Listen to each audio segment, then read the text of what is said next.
दोस्तों, आज मैं सदाचार धर्म का वर्णन कर रहा हूँ। ध्यान से सुने। भगवान श्री कृष्ण ने एवं सद्गुरुओं ने कहा है कि सभी वर्ण आश्रमों का सामान्य धर्म यही है कि वहाँ सभी प्राणी विघ्न रहित हों और सभी कल्याण के भागी बने। आपके जो मन में देवताओं के उद्देश्य से व्रतों का आपस में वर्णन किया है, उसमें भी मूलतः एक परमात्मा देव का ही वर्णन हुआ है, जो ब्रह्मा है, वही हरि है, वही परमेश्वर है, वही सूर्य, वही अग्नि, वही कार्तिकेय, वही विनायक और वही सद्गुरु एवं बाबा गुरु घासीदास हैं। गौरी, लक्ष्मी और सावित्री ये भी एक ही शक्ति के भिन्न भिन्न रूप हैं, मूलतः एक ही तत्व हैं।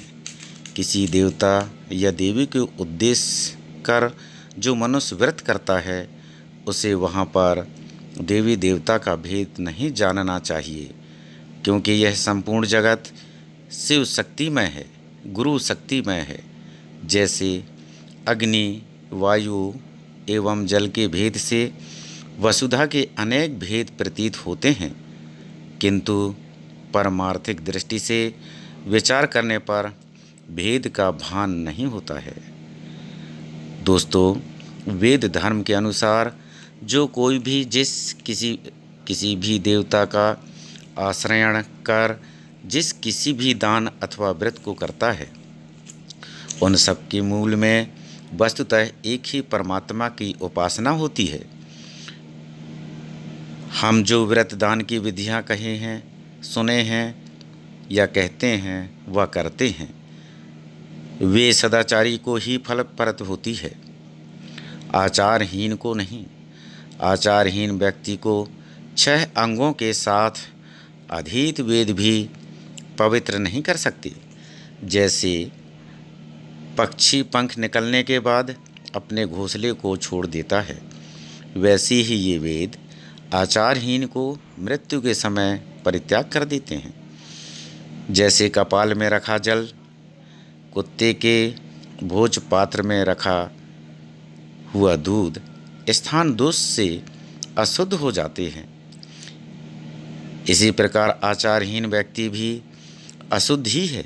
इसलिए व्रत की यत्नपूर्वक रक्षा करनी चाहिए, क्योंकि धन तो आता जाता रहता है।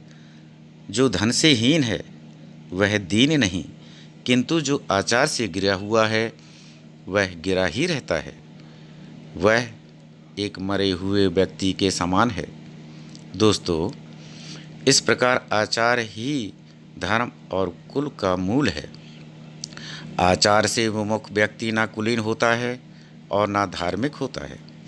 दुरात्मा व्यक्ति के बहुत बड़े कुल से क्या लाभ? क्या सुगंधित पुष्प में कीड़े नहीं रहते? इसी प्रकार उत्तम कुल में भी दुराचारी उत्पन्न हो जाते हैं।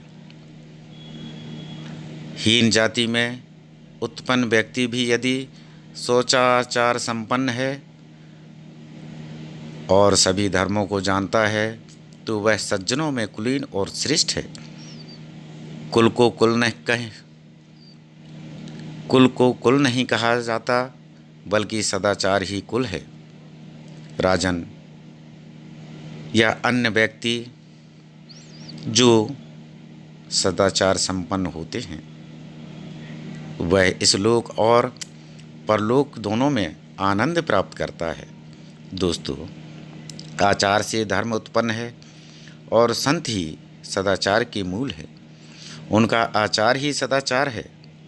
इसलिए जो अपना कल्याण चाहता है, उसे सदाचार का पालन करना चाहिए। सदाचार के पालन से दोष पाप नष्ट हो जाते हैं।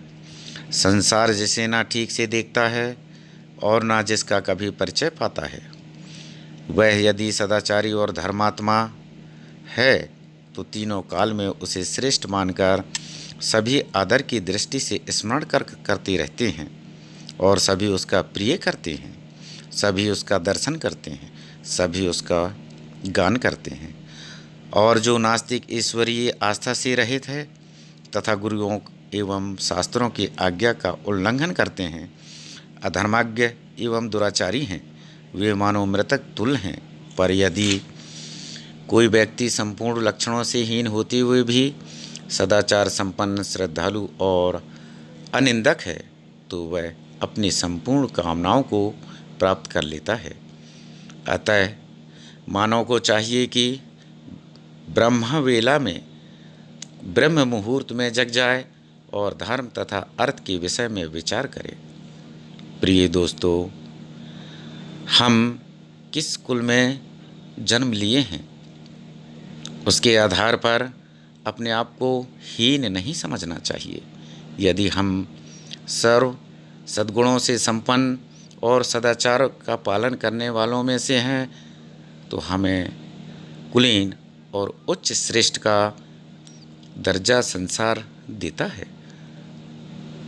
हर हर नर्मदे, हर हर नर्मदे।